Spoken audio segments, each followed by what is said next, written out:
Hey, what's up, everybody? True Boxing here. Thank you for coming back to Get Hit with the Truth. So today, doing the recap from 3 different cards that took place last week. We had a total of, I want to say there was 6 different cards, 3 that took place on DAZN, 2 on ESPN, and 1 on Fox. I'm going to do the 2 from ESPN and the 1 that took place on Fox.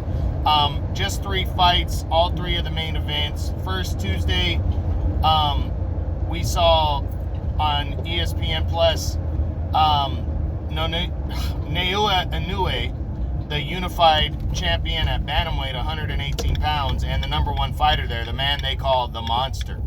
And he truly is a monster. He took on some guy named Daipan. It was kind of a stay busy fight for Inoue, as he was just trying to keep himself busy through the remainder of the year and push forward towards what we hope is going to be a unification bout with Nonito Donaire in a rematch later, in the first half of next year. If you didn't see their first fight, it was fucking fantastic. It was potentially fight of the year in 2019. They fought in the finals of the World Boxing Super Series. You had Inoue, who had only fought less than 3 rounds up to that point in the whole tournament. His first 2 fights, he blew out his opponents in the first and second round, and good fighters, mind you. These were good bantamweights. He destroyed them. And Donaire I don't want to say he got lucky, but he was fortunate of an injury in his first fight where he won by a 5th round TKO. And then in the semifinals, his opponent had to bow out with an illness, and Donaire took on a lesser opponent, and that led to, Donaire moving on to the finals. A lot of people thought Donaire was gonna get his ass whipped, and he fought a great fight against Inoue. Inoue brought it. He was winning most of the time, and then Donaire started hurting him in the second half of the fight and late in the fight. And again, it was potentially a fight of the year. It was a fight of the year candidate. Might have been fight of the year. It was really good. But Inoue's trying to get back to that. Donaire just won last weekend. Inoue got the victory. And, hopefully we see that fight. But he also left the option open after this 8th round TKO of moving up to 122 pounds, which is super bantamweight. And that's when I start covering top 10s, is at 122 all the way to heavyweight. So hopefully that's the case. Hopefully we can see those 2 lock up Inoue, and Donaire in a rematch. But if not, at the very least, I'd like to see Inoue moving up to 122. So we'll see. But big win for him on ESPN. And then now I'm going to discuss the Saturday main event on Fox that saw David Morrell, the WBA regular champion at 168 pounds, super middleweight, undefeated, 6-0, 5 knockouts now. That's where he's at. He defeated veteran Alantes Fox. He did what Demetrius Andrade and Liam Williams couldn't do, and that was stop Alantes Fox. I think we all knew that Morrell wanted to start taking on better opponents, bigger name opponents. And, he went in there against Fox, a veteran.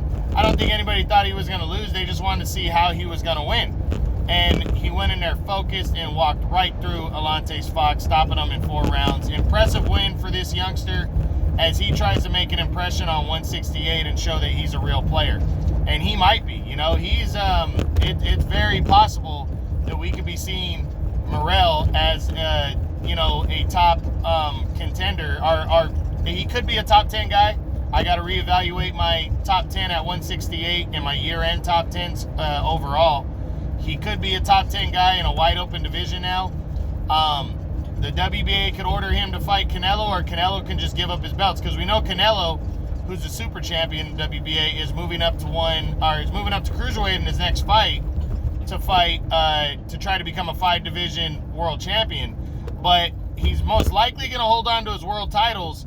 But if some of these governing bodies start ordering him to fight their number 1 contenders, or secondary champion in this case, Canelo's probably going to give up belts. I don't think he's already the undisputed champ. I don't think he cares if he's got to give up 1, 2, or all 4 of his belts just to, continue to fight whoever he wants.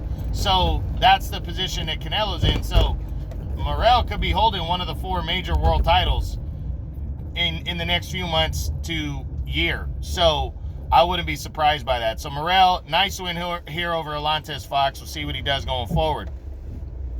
But Arthur Beterbiev and Marcus Browne main evented an ESPN card on Friday night, the 17th, from Canada.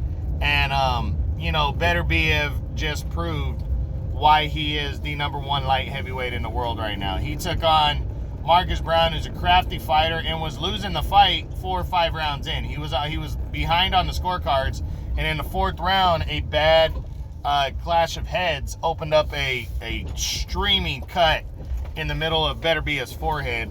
And, his corner did a great job of not making it look as bad when the doctor went in, and not making it look like it was he was medically unable to fight, because it would have went to the scorecards at that point and he would have lost by a technical decision, and this is a guy who has a 100% knockout ratio, 16-0, 16 knockouts coming into the fight, and he was trying to keep that resume going and leave no doubt that he's a number 1 light heavyweight in the world. And he did just that. He upped his pressure once he saw that the cut was there. He upped his pressure on Browne and just came right forward like a bulldog. Body attack. He was able to get Browne to lay up against the ropes with his pressure, and he just unloaded and broke down Marcus Browne and ended up stopping him in the 9th round. Impressively. Browne, a very good fighter, very well-rounded, very good fighter, can definitely bounce back. Tough loss for him. Not sure if he's going to crack the top 10. Tough loss. I'm not expecting to see him back anytime soon after a loss like this, but he's got nothing to hang his head about. Beterbiev is a beast, and Beterbiev just proved that he's the top guy at light heavyweight. I had Dimitri Bivol most of the year just ahead of him because of resume, but Beterbiev, overall resume, but Beterbiev this was a good win against a very good opponent, and I can't wait to see him back in action. So that was it. That's the recap from those 3 different cards that took place last week, and I hope you guys enjoyed it. That was Beterbiev and Browne, the ESPN recap, Inoue and Daipan, and Morrell and Fox. So I hope you guys enjoyed it. True Boxing, you've been hit with the truth.